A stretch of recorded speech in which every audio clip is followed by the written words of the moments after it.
2021 December മാസം തലസ്ഥാനത്തെ ഞെട്ടിപ്പിച്ച ഒരു കൊലപാതക കേസായിരുന്നു സുധീഷിൻ്റേത്. ഇപ്പോൾ നെടുമങ്ങാട് SC/ST കോടതി 11 പ്രതികളും കുറ്റക്കാരാണെന്ന് കണ്ടെത്തിയിരിക്കുകയാണ്. ഈ കേസുമായി ബന്ധപ്പെട്ട് പബ്ലിക് പ്രോസിക്യൂട്ടർ ഗീനകുമാരിയും അന്വേഷണ സംഘവും നമുക്കൊപ്പം ചേരുകയാണ്. മാം, ഏറെ വെല്ലുവിളികൾ നിറഞ്ഞ കേസ്, സമാനതകളില്ലാത്തൊരു കേസെന്ന് പറയാം. കാരണം ഈ കേസുമായി ബന്ധപ്പെട്ട് സാക്ഷികൾ കോടതിയിലെത്തിയപ്പോൾ തന്നെ അവരെ ഭീഷണിപ്പെടുത്തി മടക്കി അയച്ച സംഭവം ഒക്കെയുണ്ട്. എങ്ങനെയായിരുന്നു ഈ കേസിൻ്റെ ഒരു നാൾ വഴികൾ? സാക്ഷികളെ സ്വാധീനിച്ചു എന്നുള്ളത് കൊണ്ട് മാത്രമല്ല സമാനതകളില്ലാത്ത കേസെന്ന് പറയാൻ പറ്റുന്നത്. പട്ടാപ്പകല് 2 മണിക്ക് ഒരു കോളനി പ്രദേശത്ത് ഒരു വീട്ടിലേക്ക് ഒരാളെ ഓടിച്ച് കയറ്റി അവിടെ കുഞ്ഞുങ്ങളുടെ സ്ത്രീകളുടെ എല്ലാം മുന്നിൽ വെച്ചിട്ട് വീട് വെട്ടിപ്പൊളിച്ച് അകത്ത് കടന്ന് വെട്ടി കൊലപ്പെടുത്തിയെന്ന് മാത്രമല്ല, കാലിൻ്റെ മുട്ടിന് താഴെ വെച്ച് ആ കാല് വെട്ടിയെടുത്ത് വലിയ ആഹ്ലാദ ആരവത്തോടു കൂടി അത് തൂക്കിപ്പിടിച്ച് രക്തമിറ്റി വീഴുന്ന ആ ബോഡി പാർട്ടും തൂക്കിപ്പിടിച്ച് ബൈക്കിൽ കയറി 1/2 കിലോമീറ്റർ അപ്പുറത്തുള്ള പൊതു ജംഗ്ഷനിലേക്ക്, ഒരു ട്രാൻസ്ഫോമർ ഇരിക്കുന്ന കല്ലൂർ ജംഗ്ഷൻ, പള്ളി ജംഗ്ഷനിൽ കൊണ്ടുവന്ന് എറിഞ്ഞു. എന്നുവെച്ചാൽ ഇത് ഇത്രയും ക്രൂരമായ കൃത്യം ചെയ്തത് രഹസ്യമായിട്ടല്ല, പരസ്യമായിട്ട് പട്ടാപ്പകൽ ചെയ്ത് നാട്ടുകാരെയൊക്കെ വെല്ലുവിളിച്ചിട്ട്, നമ്മുടെ ക്രിമിനൽ ജുഡീഷ്യൽ സിസ്റ്റത്തെ തന്നെ വെല്ലുവിളിച്ചുകൊണ്ട് നടത്തിയ ഒരു അസാധാരണമായ കേസാണെന്നാണ് എനിക്ക് തോന്നുന്നത്. അതിനോടൊപ്പം തന്നെ നിങ്ങൾ പറഞ്ഞ പോലെ സാക്ഷികൾ മുഴുവനായി ഒന്നാകെ കൂറുമാറുന്ന ഒരവസ്ഥ ഒരു ഘട്ടം എത്തുമ്പോൾ ഞങ്ങൾക്ക് ഇൻവെസ്റ്റിഗേഷൻ ടീമിനും പ്രോസിക്യൂഷനും എന്ത് ചെയ്യണമെന്നറിയാൻ പറ്റാത്ത അവസ്ഥയിലേക്ക്, കണ്ട സാക്ഷികളെല്ലാം കൂറുമാറുന്ന ഒരവസ്ഥയിലേക്ക് കൊണ്ടെത്തിച്ചു. അവിടെ നിന്നും ഇവിടെ നിന്നുമൊക്കെ പെറുക്കിയെടുത്ത, നേരത്തെ സാറ് പറഞ്ഞ പോലെ എവിടെയൊക്കെയോ ദൈവത്തിൻ്റെ ഓരോ തെളിവുകൾ ബാക്കി വയ്ക്കുന്ന, അത് പെറുക്കി എടുത്ത് കോടതിയിൽ മുന്നിലെത്തിക്കാൻ ഞങ്ങളുടെ പോലീസിനും പ്രോസിക്യൂഷനും കഴിഞ്ഞു എന്നുള്ളതാണ് ഇപ്പോൾ ഈ വിധിയിലേക്ക് എത്തിയിരിക്കുന്നത്. കേസിലേറെ നിർണായകമായത് ഈ CCTV ദൃശ്യങ്ങളാണ്. എങ്ങനെയാണ് അതിലേക്ക് എത്തിച്ചേർന്നത്? CCTV ദൃശ്യങ്ങൾ നമ്മുടെ ഈ സംഭവസ്ഥലം പരിശോധിച്ച് വരുമ്പോൾ അന്ന് രാത്രി തന്നെ ഇങ്ങനെ അവിടുത്തെ റെസിഡൻസ് അസോസിയേഷൻ സ്ഥാപിച്ച CCTV ദൃശ്യങ്ങൾ കണ്ടെത്തുകയും അതിൽ നിന്നാണ് നമുക്ക് ഓട്ടോറിക്ഷയുടെ നമ്പർ കിട്ടുകയും അതിൽ തുടങ്ങിയ അന്വേഷണമാണ് പ്രതികളിലേക്ക് എത്തിച്ചേരാൻ സാധിച്ചത്.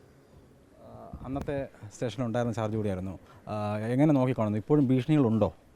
അല്ല, ഭീഷണി എന്ന് പറയുമ്പോൾ ഈ ഒട്ടകൻ രാജേഷിൻ്റെയൊക്കെ ഒരു MO എന്ന് പറയുന്നത് തന്നെ, അവർ ഈ കേസിൻ്റെ ഈ ഒഫൻസ് അവർ ചെയ്യുന്നതിന് മുമ്പ് തന്നെ അവർ മുൻകൂർ ജാമ്യം എടുക്കുന്നതിനുള്ള പദ്ധതികളുമായിട്ട് പോയിരുന്നു.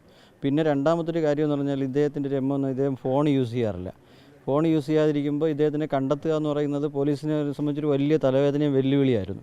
എന്നിട്ടും അത് ഈ ഒഫൻസ് നടന്ന് കുറച്ച് ദിവസങ്ങൾക്കുള്ളിൽ തന്നെ ഈ രാജേഷിനെ പിടികൂട്ടാൻ പറ്റിയെന്ന് പറയുന്നത് പോലീസിൻ്റെ അന്വേഷണത്തിൽ ഏറ്റവും വലിയൊരു നാഴികക്കല്ല് തന്നെയാണ്. പിന്നെ ഇതൊരു ടീം വർക്കായിരുന്നു. പിന്നെ ഒരു പോലീസുകാരനെ നമുക്ക് നഷ്ടപ്പെട്ടു എന്നുള്ളൊരു സങ്കടം കൂടി ഇതിലുണ്ട്. അത് നമ്മുടെ പ്രിയപ്പെട്ട ബാലുവിനുള്ളൊരു ട്രിബ്യൂട്ട് കൂടിയാണ് ഈ ഒരു വിധി എന്ന് പറയുന്നത്. തലസ്ഥാനത്തെ പ്രധാനപ്പെട്ട ഒരു കൊട്ടേഷൻ സംഘം കൂടിയാണ് ഇവർ. വീണ്ടും ജയിലറിലേക്ക് പോകുമ്പോൾ മാക്സിമം ശിക്ഷ തന്നെ നാളെ കിട്ടുമെന്ന് പ്രതീക്ഷിക്കാം.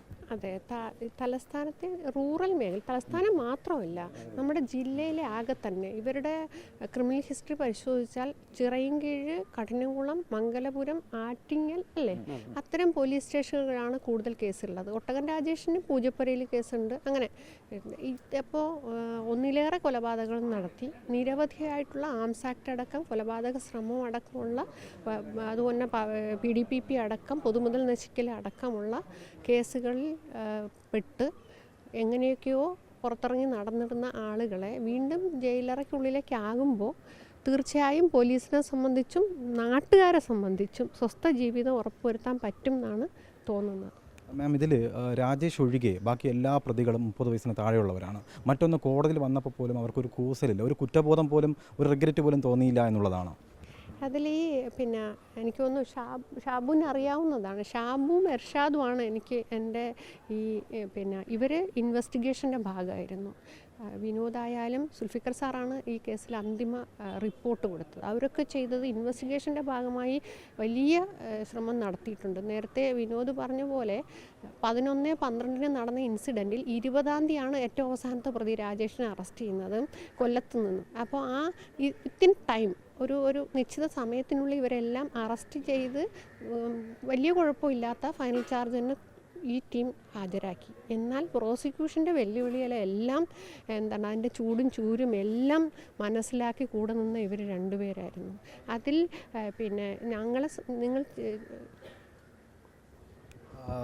സാധാരണഗതിയിൽ കോടതിയിൽ ചില വിധിന്യായങ്ങൾ വരുമ്പോൾ ഇത്തരത്തിലുള്ള കേസുകളിൽ ബന്ധുക്കളുടെ കണ്ണുകൾ നിറയുന്ന കാഴ്ചകൾ കാണാറുണ്ട്. ഇവിടെ ഒരു അന്വേഷണ ഉദ്യോഗസ്ഥൻ്റെ കണ്ണുകൾ നിറയുന്ന ഒരു കാഴ്ചയാണ് ഇന്നിപ്പോൾ നെടുമങ്ങാട് കോടതിയിൽ നമ്മൾ കണ്ടത്. ഈ കേസിൽ വളരെയധികം എഫേർട്ട് എടുത്തിട്ടുണ്ട്. എന്താണ് പെട്ടെന്ന് കണ്ണ് നിറഞ്ഞ എന്തൊരു അവസ്ഥ വന്നതല്ലോ, എന്ത് പറ്റിയതിൽ? അതിൻ്റെ മാനസികമായിട്ടുള്ള അവസ്ഥ എന്ന് പറഞ്ഞു കഴിഞ്ഞാൽ, നമ്മുടെ ഒരു പോലീസുകാരൻ ഈ അന്വേഷണ മധ്യേ ഒരു പ്രതിയെ പിടിക്കുന്നതിന് വേണ്ടി പോയപ്പോൾ വെള്ളം മറിഞ്ഞ് മരണപ്പെടുകയുണ്ടായി. അത് ഓർക്കുമ്പോൾ ഒരിക്കലും, ശരിക്കും പറഞ്ഞാൽ ഇത് 2 കൊലക്കേസെന്ന് വേണമെങ്കിൽ പറയാം. കാരണം വെച്ചാൽ ഒരു ആളിനെ കൊന്നു, ആ പ്രതികളെ പിടിക്കാൻ പോകുമ്പോഴത്തെ ഒരു പോലീസുകാരൻ മരിച്ചു. ആ ഒരു ലെവലിലേക്കാണ് അത് ഓർമ്മിക്കുമ്പോഴുള്ള ഒരു വിഷമമാണ് ഇങ്ങനെ കണ്ണീരായിട്ട് വരുന്നത്. പിന്നെ ഇതിനകത്തെന്ന് പറഞ്ഞു കഴിഞ്ഞാൽ നീളമുള്ള ഒരു കേസുമായി ബന്ധപ്പെട്ട് മുന്നോട്ട് പോയപ്പോൾ മറ്റെന്തെങ്കിലും ഭീഷണികൾ ഉണ്ടായിട്ടുണ്ടോ? ഉറപ്പായിട്ടും അതിന് ഒരു നേരിട്ട് ഉള്ള ഒരു അനുഭവം എന്ന് പറഞ്ഞു കഴിഞ്ഞാൽ, നമ്മുടെ ഇർഷാദും ഞാനും കൂടെയാണ് ഇത് പോയിക്കൊണ്ടിരുന്നത്.